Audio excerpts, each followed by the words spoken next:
चलिए खबरों का सिलसिला अब आगे बढ़ाएंगे सुपरफास्ट अंदाज में। दिल्ली में प्रधानमंत्री लोक कल्याण मार्ग स्थित आवास पर केंद्रीय मंत्रिमंडल की बैठक खत्म हो गई है। बैठक में कृषि बिल वापस लेने का प्रस्ताव पास हो गया है। प्रधानमंत्री नरेंद्र मोदी के नेतृत्व में केंद्रीय मंत्रिमंडल की बैठक हुई।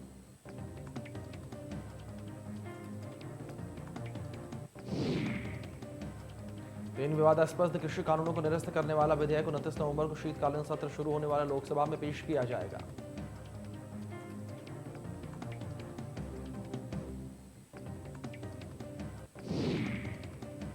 कृषि कानूनों को वापस लेने के लिए पीएम मोदी ने घोषणा कर दी है। इसके बावजूद किसानों का आंदोलन लगातार जारी है। संयुक्त किसान मोर्चा की बैठक में फैसला लिया गया है कि आंदोलन पहले की तरह ही चलता रहेगा।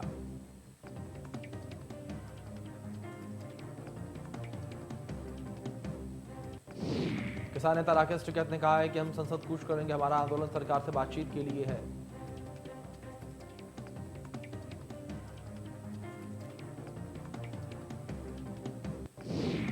केंद्रीय सड़क परिवहन और राजमार्ग मंत्री नितिन गडकरी ने जम्मू में 25 राष्ट्रीय राजमार्ग परियोजनाओं की आधारशिला रखी।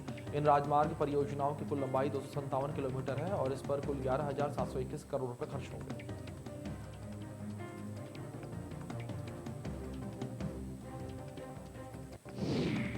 सड़क परिवहन मंत्रालय के मुताबिक सुरक्षा बलों की आवाजाही के लिहाज से परियोजनाएं रणनीतिक रूप से महत्वपूर्ण है। सड़क परिवहन मंत्रालय ने कहा कि परियोजनाएं विभिन्न जिला मुख्यालयों को जाने वाली सभी प्रमुख सड़कों को जोड़ेंगी।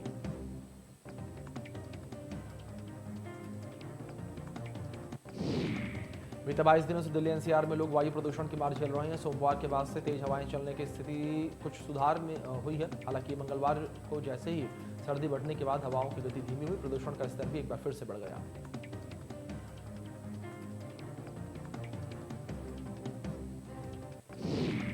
सफर के मुताबिक आज दिल्ली में थोड़ी राहत है और सुबह AQI घटकर 280 पर पहुंच गया। हालांकि प्रदूषण का स्तर खराब श्रेणी में बना हुआ है। मंगलवार सुबह AQI 315 पर दर्ज किया गया है, जो घटकर 290 हो गया था। हालांकि शाम 4 बजे के बाद फिर से स्थिति बदल गई।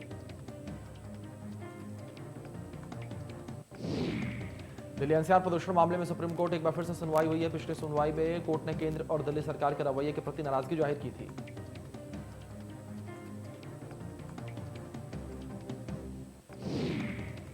संसद में आगामी शीतकालीन सत्र में केंद्र सरकार क्रिप्टो करेंसी पर कानूनी नियंत्रण के लिए बिल लेकर आएगी। लोकसभा की वेबसाइट पर उपलब्ध जानकारी के अनुसार 29 नवंबर से शुरू हो रहे पार्लियामेंट के विंटर सेशन में क्रिप्टो करेंसी समेत 26 विधेयकों को संसद में पेश किया जाएगा।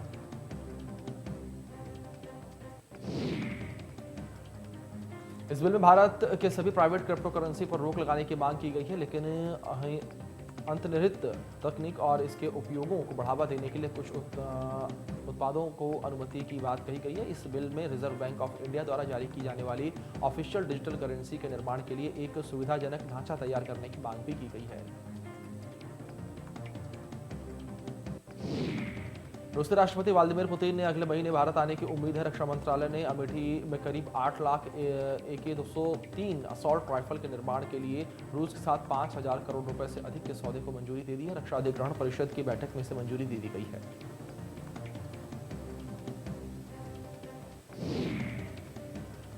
चंदौली में ज्वाइंट मजिस्ट्रेट ने न्याय आपके द्वार अभियान चलाया। इस दौरान ज्वाइंट मजिस्ट्रेट ने जमीन पर अवैध कब्जे को JCB से हटवाया। इस दौरान पुलिस के साथ बड़ी संख्या में राजस्व कर्मी मौजूद रहे। वहीं कार्यवाही से अतिक्रमणकारियों में हड़कंप मच गया।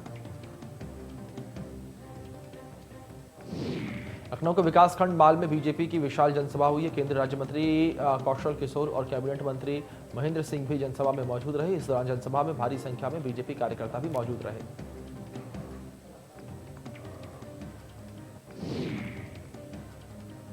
उन्नाव में बाइक आके चपेट में आने से जलकर खाक हो गई है। शॉर्ट सर्किट से आग लगने की बात कही जा रही है। बाइक चालक की सूझबूझ से हादसा टल गया। सदर कोतवाली के शेखपुर नहर की घटना है।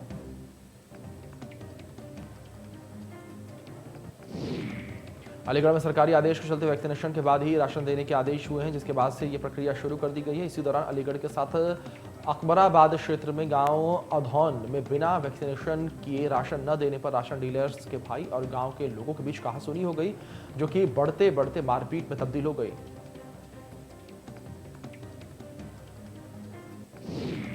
राशन डीलर और उसके कर्मचारी ने आरोप लगाया है कि कहा कुछ लोग दबंगई दिखाते हुए बिना वैक्सीनेशन कराए राशन लेने पर उतारू हो गए और राशन न देने पर उनके साथ मारपीट की गई है। वहीं पुलिस ने 8 लोगों पर एफआईआर दर्ज कर ली है।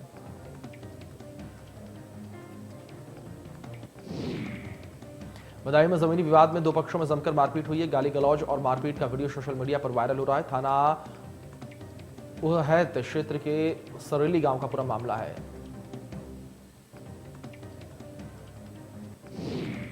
गाजियाबाद की आबोहवा जहरीली होती जा रही है। दिल्ली एनसीआर में लेकर गाजियाबाद तक प्रदूषण की स्थिति बिगड़ती हुई दिखाई दे रही है। चारों तरफ धुंध की चादर दिखाई दे रही है। वहीं गाजियाबाद का एयर क्वालिटी इंडेक्स 300 के पार रहा।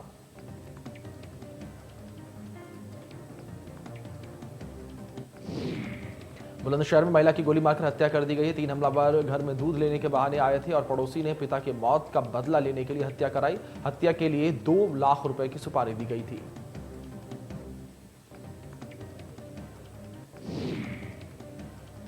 कानपुर देहात में स्वास्थ्य विभाग की लापरवाही सामने आई है, जहां पर मृत मरीज को ग्लूकोज की बोतल चढ़ा दी गई और शव को घंटों ग्लूकोज की बोतलें चढ़ती रही। मामले में डॉक्टर ने स्टाफ की लापरवाही बताई है।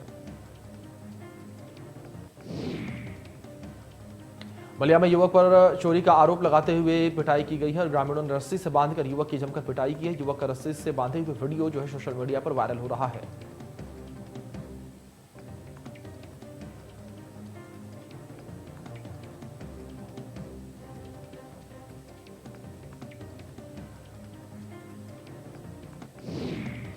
कानपुर में सपा पार्षद अर्पित यादव ने कानपुर कमिश्नरी पुलिस को खुली चुनौती दी है। सपा पार्षद अर्पित यादव ने कहा है कि झंडा छूने तो वर्दी नोच लूंगा वर्दी का बिल्ला।